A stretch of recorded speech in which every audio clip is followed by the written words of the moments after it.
My father-in-law assaulted me during an argument, and my husband brushed it off as a joke, leaving me terrified, humiliated, and rethinking our entire relationship. I'm a 23-year-old woman, and my husband is 30. We've been together for a few years, and while our relationship has had its ups and downs, I never expected something like this to happen. My father-in-law Phil is an elderly man, around 70, who has always been that stereotypical cranky and senile old man. He has a history of making distasteful jokes and comments, but I always brush them off, trying to be understanding of his age and background. My husband had warned me about his father early on and told me to just ignore him. Recently, my Phil injured his leg and couldn't move around the house very well. Out of kindness and a sense of duty, I offered to stay with him for a few days to help him out. Things were tough but manageable until a couple of nights ago.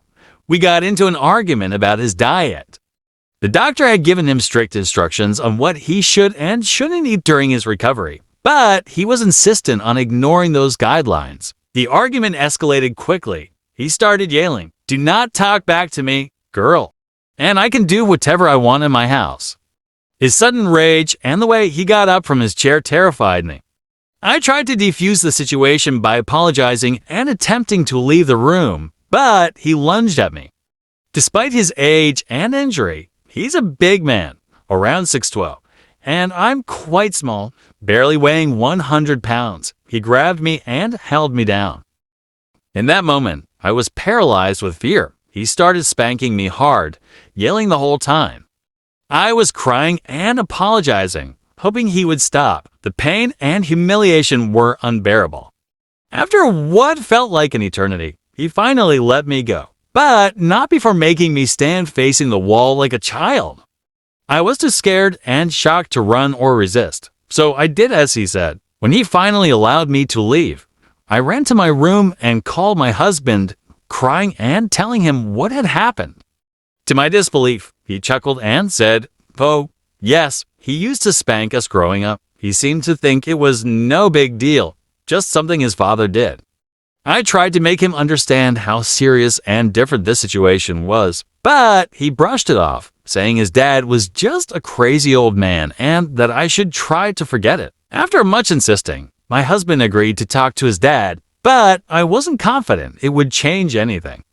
I was shocked by his reaction and began to question our relationship. How could he not see how wrong this was? I was also terrified of what might happen if we had children. Would he think it was okay for his father to treat them the same way? I asked my husband to come pick me up immediately, but he said he couldn't come until Monday.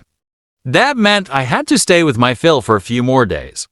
My husband did talk to his dad, but it didn't seem to help. My Phil smirked at me and made threatening comments, making me feel like I was walking on eggshells. I did everything he asked, too scared to resist. The days that followed were a nightmare. Every moment I spent in that house felt like walking through a minefield. My Phil's behavior was unpredictable, and his smirks and comments kept me on edge.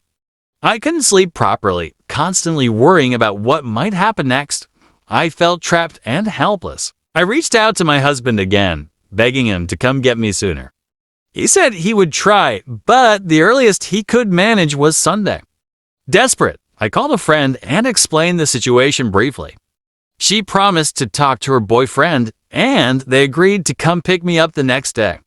I was relieved, but still scared about spending another night there. That night, my Phil continued his taunts. He would make comments about how he could spank me again if I didn't behave. I did everything he asked, terrified of provoking him. I knew I should call the police, but I felt so intimidated and unsure of myself. I kept thinking about how my husband had brushed it off, and it made me doubt my own judgment. I finally managed to get some sleep, though it was fitful and filled with nightmares. The next morning, I packed my bags and waited anxiously for my friend to arrive. Every noise made me jump, fearing it was my Phil coming to torment me again. When my friend and her boyfriend finally arrived, I felt a wave of relief wash over me. I quickly got into their car, and we drove away from that house. Once we were safely at my friend's place, I broke down and told her everything. She was horrified and immediately suggested we take pictures of the bruises and any marks left from the spanking. We also took screenshots of my text messages with my husband, where he confirmed that he had told his father to stop spanking me. My friend urged me to report the incident to the police, but I was still hesitant. The thought of dealing with the police and the potential fallout scared me. Instead, I decided to focus on getting myself together and figuring out my next steps. I knew I couldn't stay with my friend indefinitely, but I needed some time to think. My husband called to check on me, and while he sounded concerned, he still didn't fully grasp the severity of what had happened. He kept saying that his father was just old and senile, and that I should try to move past it. I started to realize that my husband's attitude was a big part of the problem. If he couldn't understand why this was such a big deal, how could I trust him to protect me or any future children we might have? I knew I needed to have a serious conversation with him about our relationship and what I needed from him. In the meantime, my friend and her boyfriend were incredibly supportive. They offered to let me stay as long as I needed and helped me think through my options. I also started looking into therapy, knowing I needed professional help to process what had happened and figure out my next steps. After a few days, I finally felt ready to confront my husband. We agreed to meet in person to talk things over. I was nervous, but I knew this conversation was crucial for our future. When we sat down to talk, I laid out everything I was feeling. I explained how terrified and humiliated I had felt, and how his reaction had made me feel even worse. To my surprise, he seemed to finally understand the gravity of the situation. He apologized for brushing it off and admitted that he had been wrong. He promised to talk to his father again and make it clear that his behavior was unacceptable. While his apology was a step in the right direction, I still had doubts. Words were one thing, but I needed to see real change. We also discussed our future and what we needed to do to rebuild trust. I told him that I needed him to take my concerns seriously and to prioritize my safety and well-being.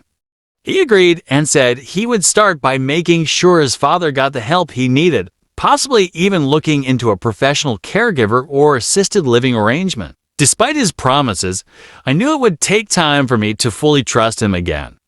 I also knew that I needed to keep working on myself and not let this incident define me. Therapy was helping, and I was starting to feel stronger and more confident in my ability to set boundaries and stand up for myself. Over the next few weeks, my husband made good on his promises. He had several difficult conversations with his father and arranged for a professional caregiver to help out.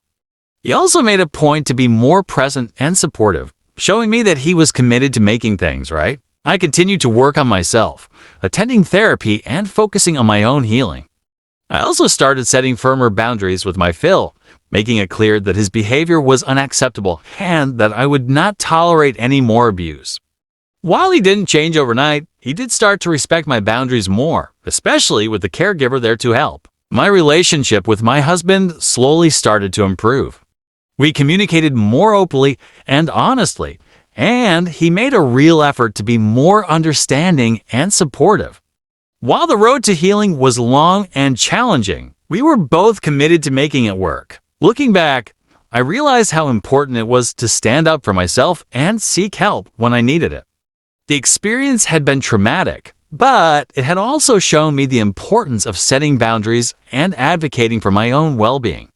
While my relationship with my Phil would never be the same, I was grateful for the support of my friend and the progress I had made with my husband. In the end, I learned that it's crucial to trust your instincts and seek help when you're in a difficult situation. No one should have to endure abuse, and it's important to surround yourself with people who support and respect you. While the journey was far from easy, I emerged stronger and more confident, ready to face whatever challenges life might bring.